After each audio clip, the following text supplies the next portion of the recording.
लोकसभा चुनाव में मतदान के आंकड़े। 2004 के लोकसभा चुनाव में 1999 की तुलना में 1.9% कम रहा था। 2009 के चुनाव में भी औसत मतदान 58.21% रहा। यूपीए 2 फिर सत्ता में लौटा। 2014 में वोटिंग ट्रेंड में गियर बदला। अगले 2 लोकसभा चुनाव में यह 8 से 10% तक बढ़ा।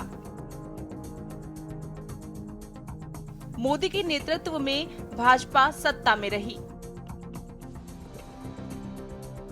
पहले चरण के जो आंकड़े शुरू में बताए गए थे उसमें 6% से ज्यादा का अंतर है।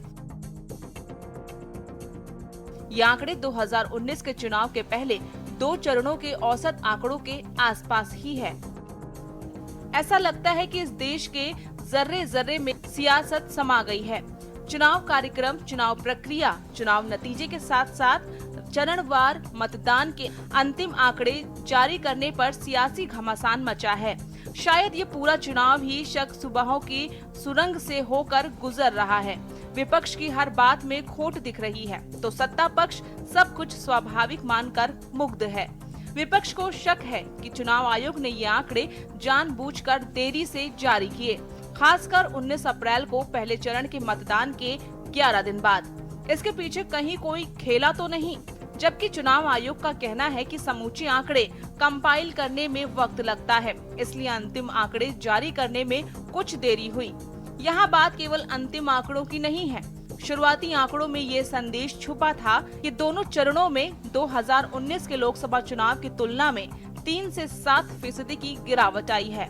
लेकिन चुनाव आयोग ने पहले चरण के 1.5 हफ्ते बाद जो आंकड़े बताए उससे पहले चरण में 102 संसदीय सीटों पर 66.14% और दूसरे चरण में 88 सीटों पर 66.71% वोट पड़े। जबकि चुनाव आयोग ने पहले चरण के मतदान की आरंभिक आंकड़े औसतन 60% और दूसरे चरण में 60.96% बताए थे। अगर इसकी तुलना 2019 के लोकसभा चुनाव के पहले और दूसरे चरण के मतदान प्रतिशत से की जाए तो वोटिंग में ये कमी क्रमशः 4 और 3% की होती है। अगर पिछले लोकसभा चुनाव के कुल औसत मतदान 67% से इसकी तुलना करें तो कुल मतदान में घटत उतनी ज्यादा नहीं है जितनी की मानी जा रही थी। फिर भी मतदान घटा तो है, जिससे चुनाव नतीजे काफी बदल सकते हैं और कई जगह हार जीत का अंतर भी बहुत कम रह सकता है। मतदान के शुरुआती आंकड़ों ने राजनीतिक दलों की चिंता बढ़ा दी थी। माना जा रहा था कि तमाम कोशिशों के बाद भी वोटर घर से नहीं निकल रहा है। राजनीतिक विश्लेषक इस बात का गुणाभाग लगा रहे थे कि कम मतदान किसको जीत की ट्रॉफी दिलाएगी। इसके लिए तरह तरह के आंकड़े और डाटा एनालिसिस पेश किए जा रहे थे। मोटे तौर पर संदेश यही था कि कम मतदान सत्तारूढ़ भाजपा और एनडीए के लिए जोखिम भरा है। ये बताने की भी कोशिश हुई कि चुनाव में खासकर भाजपा का वोटर अपेक्षित संख्या में नहीं निकल रहा। मतदान के अंतिम आंकड़ों पर विपक्ष का सवाल। अंतिम आंकड़े जारी करने में इतनी देर के पीछे मंशा या मजबूरी क्या है? मतदान अचानक 6% तक कैसे बढ़ गया? ये सचमुच आंकड़ों के संग्रहण में देरी है या कुछ और? आयोग केवल मतदान का प्रतिशत क्यों बता रहा है? कुल मतदान के आंकड़े बताने में क्या परेशानी है? फाइनल फिगर आया है, 2 उसमें सवाल उठते हैं। एक तो फाइनल फिगर लाते लाते चुनाव आयोग को 10 से 11 दिन क्यों लगे? दूसरा, फाइनल फिगर और रियल टाइम फिगर में 1,07,00,000 वोटों का अंतर 380 के लगभग सीटों पर कैसे आया? ये इतिहास में, चुनावों के इतिहास में कभी नहीं हुआ, पहली बार हुआ। इसलिए लोगों के मन में एक चिंता है, संशय है चुनाव की प्रक्रिया को लेकर। पक्ष और विपक्ष के बीच तनातनी। मतदान के अंतिम आंकड़ों से भाजपा ने कुछ राहत की सांस ली है, जबकि विपक्ष के मन में शक का कीड़ा और गहरा गया है।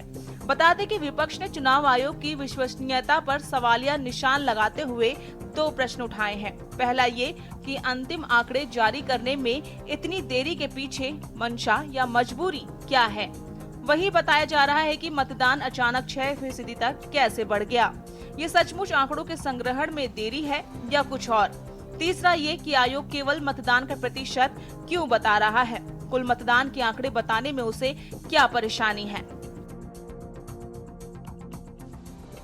चुनाव आयोग की कार्य क्षमता पर सवाल। आंकड़े जारी करने में यकीनन देरी हुई है, क्योंकि पहले के चुनाव में किसी भी चरण के अंतिम आंकड़े आमतौर पर 3 दिन के अंदर मिल जाते थे। वैसे भी मतदान के दिन शाम के जो आंकड़े चुनाव आयोग जारी करता है वो सरसरी तौर पर और अनुमानित ही होते हैं, क्योंकि मतपेटियां जमा होने का क्रम देर रात तक या दूसरे दिन सुबह तक भी चलता है। उन सभी के मतदान के वास्तविक आंकड़ों की पुष्टि कर उनको कंपाइल करने में वक्त लगता है।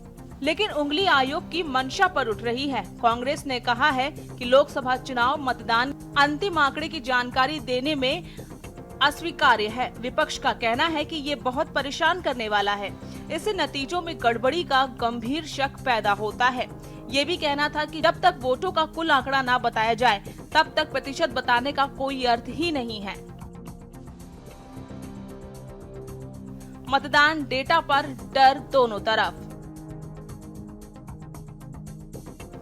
फिलहाल चुनाव आयोग से जुड़े लोगों का कहना है कि मतदान की पुष्ट चुनावी आंकड़े तक उपलब्ध होते हैं जब वोटिंग के अंत में फॉर्म 17C जमा किया जाता है। इसी फॉर्म में डाले गए वोटों की कुल संख्या होती है, तभी आयोग के अंतिम आंकड़े पता चलते हैं। हालांकि कुछ विशेषज्ञों का मानना है अंतिम आंकड़ों में 5 से 6% तक की घट या बढ़ असामान्य नहीं है। इसका एक अर्थ ये भी है कि ये अंतिम आंकड़े और घटते तो विपक्ष ज्यादा आश्वस्त रहता। बढ़ते आंकड़ों ने उसे बेचैन कर दिया है। हालांकि अंतिम आंकड़े जारी करने में इतना विलंब चुनाव आयोग की कार्य क्षमता पर भी सवाल खड़े करता है, क्योंकि जो काम तय सीमा में अब तक होता रहा है वही काम ज्यादा संसाधनों और बेहतर टेक्नोलॉजी के बाद भी इतनी देरी से क्यों हो रहा है अथवा किया जा रहा है। हालांकि ये मानना कठिन है कि चुनाव आयोग जानबूझकर कोई खेला कर रहा होगा, क्योंकि इस चुनाव में सबसे ज्यादा विश्वसनीयता तो उसी की दांव पर लगी है। ये बात अलग है कि अपनी कॉलर ऊंची रखने के लिए कम मतदान को सभी दल अपने अपने पक्ष में बता रहे हैं, लेकिन चिंता सभी के मन में है और खासकर भाजपा के मन में, जिसने 400 पार का नारा दिया हुआ है। ऊपर से भले ही प्रधानमंत्री कम मतदान को भगवा रंग में लिपटा माने, लेकिन अंदर खाने बीजेपी ने अपनी समूची चुनावी मशीनरी को सक्रिय कर दिया है कि किसी भी कीमत पर ज्यादा से ज्यादा वोट डलवाओ, वरना नतीजों का ऊंट विपक्ष की करवट जा बैठेगा। कुल मिलाकर डर दोनों तरफ है।